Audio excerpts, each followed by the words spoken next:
Hi, everybody, and welcome to the April Multicloud happenings. I'm so happy that you've joined us today, and I hope that we're bringing you a topic that you find interesting. I'm hoping that's why you're joining us. Cloud automation. As you know, as we moved into the cloud, from on-premises, there's a little bit more standard way to do things, but cloud automation is very important to you so that we can help manage all your resources.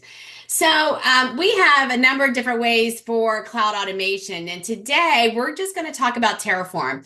Leo's gone above and beyond and created a lot of great information, but we wanted to start off with just Terraform and give you an opportunity to learn all about Terraform, find out how we can use that in multi-cloud. So before we get started, my name is Tammy Bednar, and I focus on our Exadata database services, our base database services, and multi-cloud. And with me today is Leo Alvarado. Hi, Leo. Hi Tammy, hi everyone. Nice. Hey, thanks for joining us today. So, Leo's been doing some really great work with all this automation, and I wanted to bring that to you today. But before we can say anything, I have to display the safe harbor statement that this is intended to outline our general product direction. It's not, and it's intended for informational purposes only, and you can't incorporate anything that we say into a contract. But anyway, all right, we've said that. All right, let's keep going. All right, let's just level set. So, with multi-cloud solutions at Oracle, we were able to deploy Oracle Database Clouds anywhere. You can run them on premises, in dedicated regions. You can run them on Exadata Cloud at Customer, and now we can run in any hyperscale in the public cloud. You heard, of course, in Oracle Cloud Infrastructure, and then we partnered with Microsoft Azure, and then Google Cloud. And AWS is in a limited release, but we're really excited to prepare you for the GA in AWS as well. So the exciting part is it's the same database, the same features, the same pricing, no matter where you need to run your workload.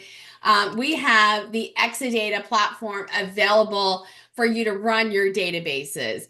And the way it works is that we co-locate your applications and your Exadata that gives you the highest performance, getting the full Oracle database and Exadata functionality and compatibility. And again, I'm going to repeat, no matter where you need to run your workload, you can find the Exadata platform there to get that same experience and level of performance for your applications.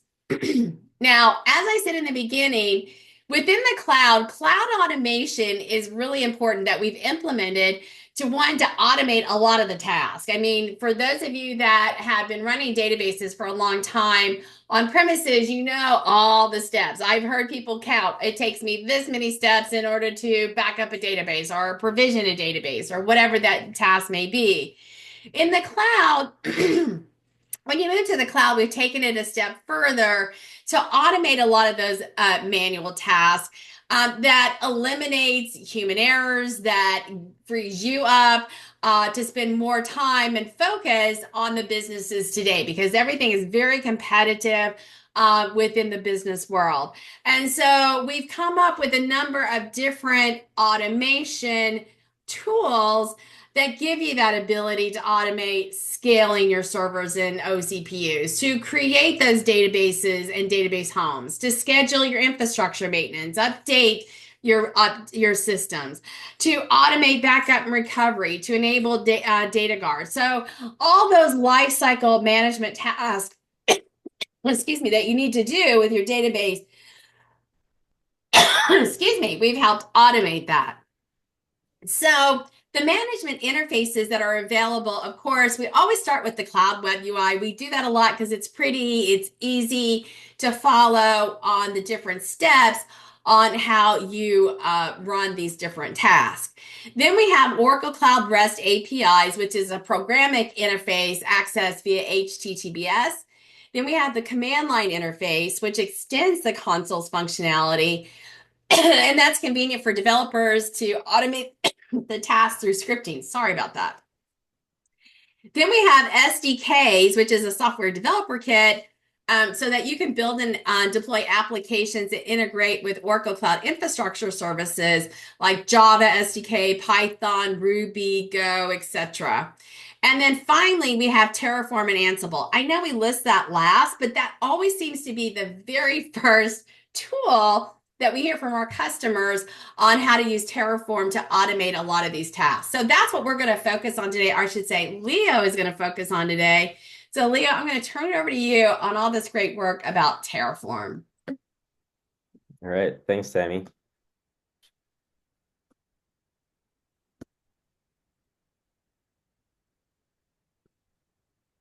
Okay, so can you see my screen? Yes. Okay, so yeah, so if you prefer to manage your infras as code, then there's an available Terraform and Ansible interface that you can use on your multi-cloud deployment. So let's talk about first like when to use. So if you want to programmatically provision, create, manage, and even have a version control for your infrastructure deployments in multi-cloud, then you can make use of Terraform for deploying your Exadata database service. So some of the common use case uh, for utilizing Terraform are if you want to rebuild your existing infrastructure architecture into a new tenancy or region, or if you want to implement state drift, or if you want to do the drift detection for the state changes for your Terraform managed resources. And then how to use Terraform. So we'll go through each of this process. We'll also be sharing with you what's available for you in multi-cloud. Like we have also built this ready templates and Terraform modules that you can use on your multi-cloud deployments.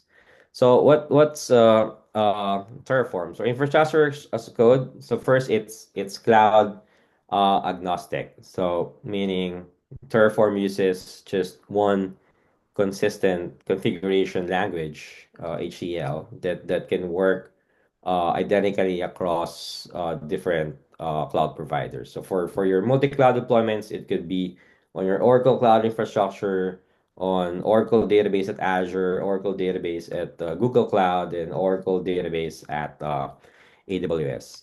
And then it brings a declarative infrastructure as code. So Terraform's declarative approach means you specify the desired end state rather than the step-by-step procedures. And this reduces complexity and improve readability and ensures infrastructure matches your uh, documented specifications. And then you can easily apply version control for your Terraform script. So this provides a complete audit trail of infrastructure changes, and you can easily do rollbacks to previous states, as well as facilitate collaboration through pull requests from your Git, and also ensures infrastructure changes follow the same review process as your application code. And it also comes with the plan and apply. So in Terraform, you have your plan, which generates a detailed execution plan showing exactly what will change before any modifications occur. While the Terraform apply, so the apply executes those changes with confirmation. And that having this plan and apply workflows reduces risks, improves confidence, and prevents unexpected infrastructure alterations. Then Terraform is Terraform operations are idempotent, so meaning running the same configuration multiple times results in the identical infrastructure state. So meaning uh, you have this means that the configuration drift is automatically detected and remediated, and that failed operations can be easily retried, and the state convergence is guaranteed regardless of the starting conditions. And then it gives you a modular approach. So the Terraform's module system enables code reuse and encapsulations, and that teams and organizations can create a standardized infrastructure components as modules with your predefined inputs and outputs, leading to a consistent infrastructure pattern across projects.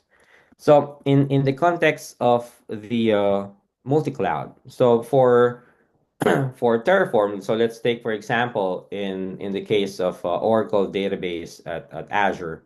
So there's already Terraform resources that you can use for provisioning your Exadata cloud infrastructure and your Exadata cloud VM cluster from the Azure side.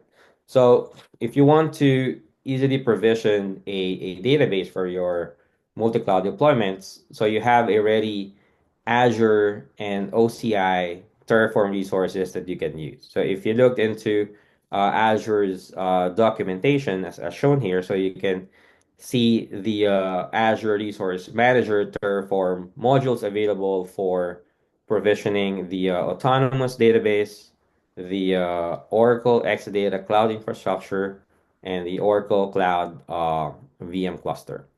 And then the rest of the Terraform resources coming from the starting from the OCI database home, database, your container database, your pluggable database will be will be managed by your OCI Terraform resources.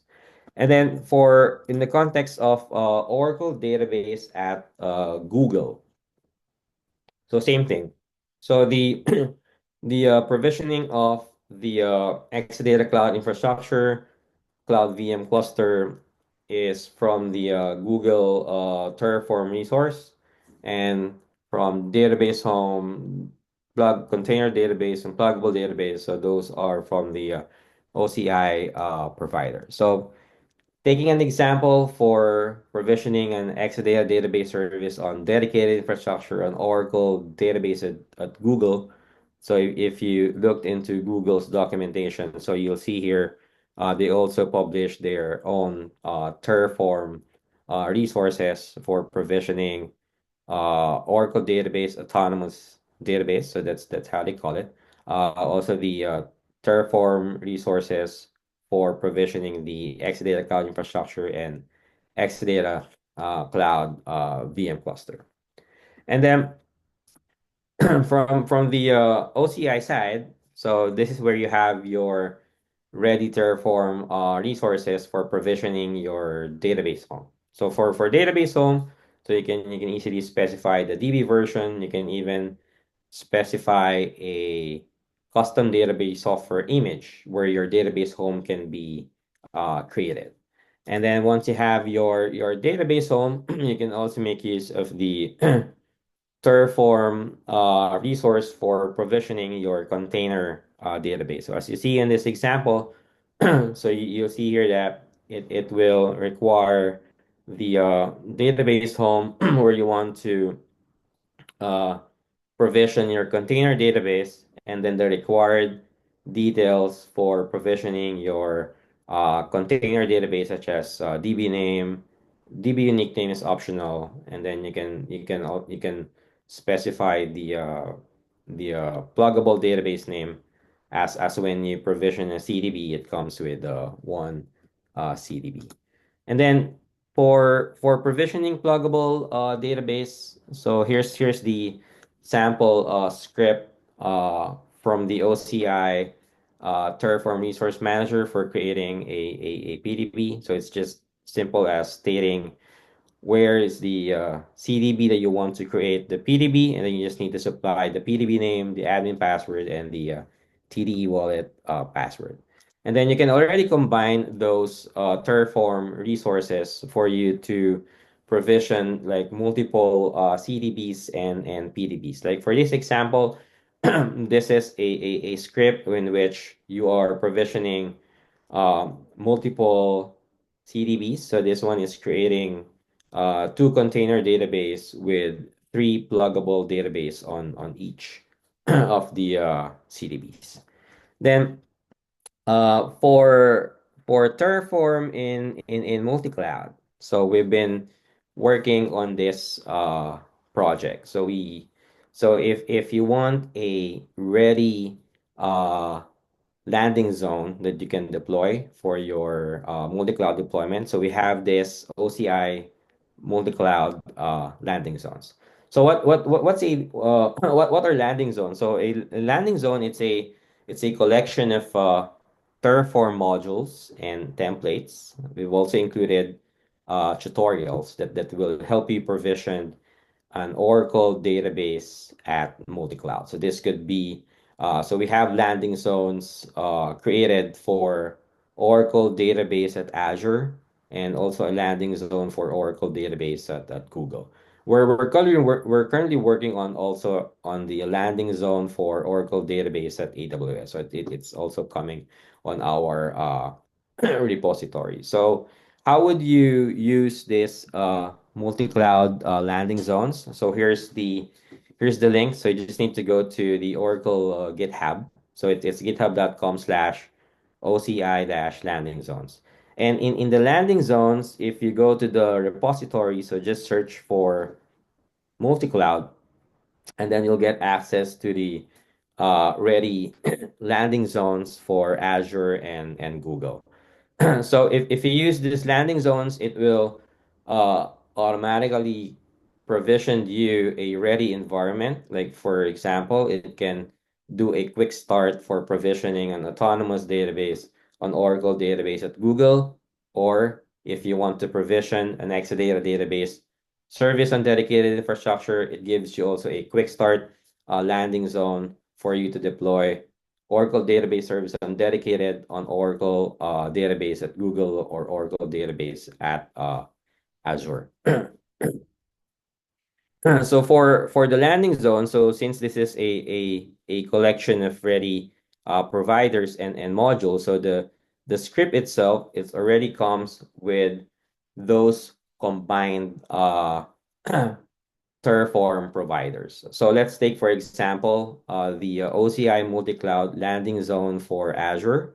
So it will start on by provisioning the required resources from the Azure side, which could start on your resource group, your virtual cloud network, and then provision the OCI cloud infrastructure. I mean the Exadata cloud infrastructure, Exadata VM cluster, and then the rest of the OCI Terraform resources like your DB home, container database, and your pluggable databases.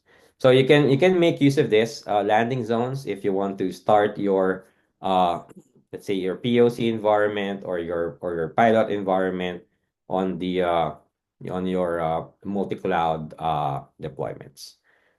So I'll just go through the like a quick how-to on the deployment process for this landing zones that we have developed for Terraform for the different cloud partners.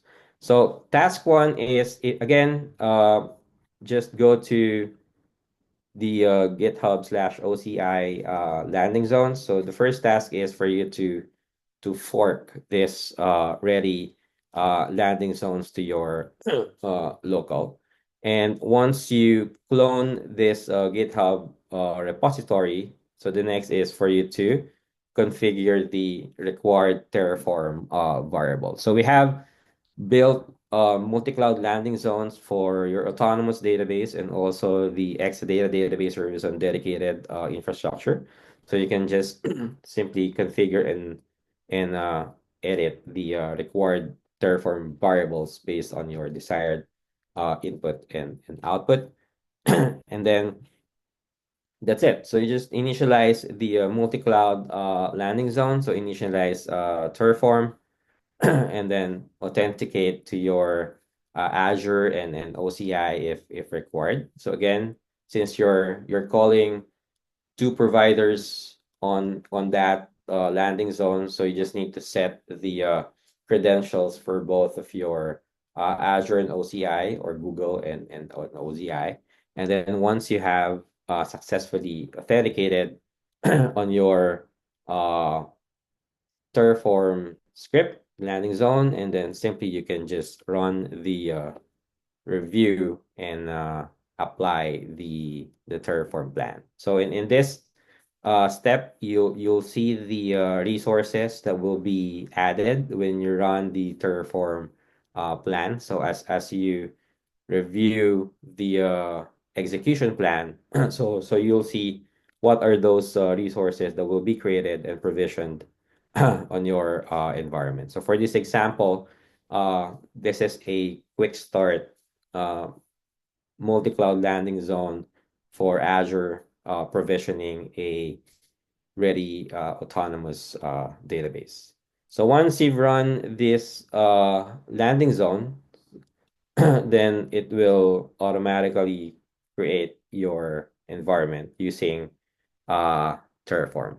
So first, it will create an Azure resource group, which is being called from the Azure resource Terraform resources, and then it will uh, prepare you the delegated subnet that you'll be using for your Oracle Autonomous database on Oracle database at Azure. So this is the quick start for autonomous database. We also have a quick start for provisioning an Exadata database service on dedicated infrastructure. So once you've run that landing zone, so for Exadata database service, so it will start by creating your Azure resource group, the required VNets, and then it will also create your Exadata cloud infrastructure, and then it will uh, create your dedicated subnet that will be used by your Exadata Cloud VM cluster.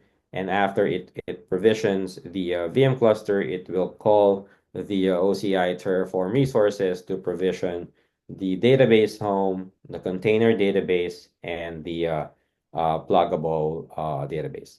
So that's how easy you deploy your environments using Terraform encapsulated into this already Terraform modules, which we showcase as our OCI multi-cloud landing zone.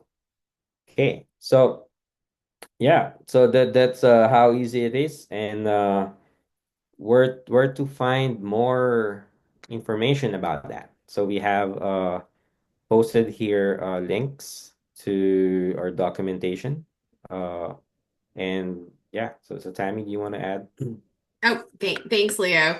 One thing I wanted to go back on is you had a screenshot of running Terraform, I think from within Azure, right? From the Cloud Console as well. So that is also a capability. But this landing zone capability, that's pretty cool. That to give everybody an opportunity to easily get started with their Terraform and provisioning the multi-cloud databases. Yeah, and what's good with that, Tammy, is that it's using the native Terraform resources from the different cloud providers. Like the landing zone for the Azure that we have developed, it's using the same uh, Terraform modules from Azure and OCI provided OCI provider combined into a one wrapper multi-cloud zone that they can easily deploy it for creating environments. So same thing with the landing zone for Google. Google as well. That's great. And then when AWS goes GA, then we'll have this landing zone for AWS as well for our And services. we are also working on creating a common landing zone for the OCI database components, Oh, so good. they can easily reuse it across any of the multi-cloud partners. Oh, great. Okay, that's awesome. So hopefully, by the way, if you have any questions, now's a good time to ask your questions in Q&A as well. And so I think this is really great information. I know we've talked about some of the cloud automation before, but the landing zone is really new, where we've kind of organized all these templates to try to give you examples to get started more quickly within these multi-cloud solutions as well, and within OCI.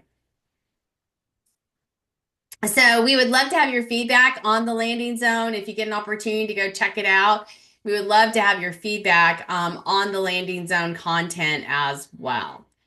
Okay, so if you want to take us to the end, Leo. We also have a Slack channel.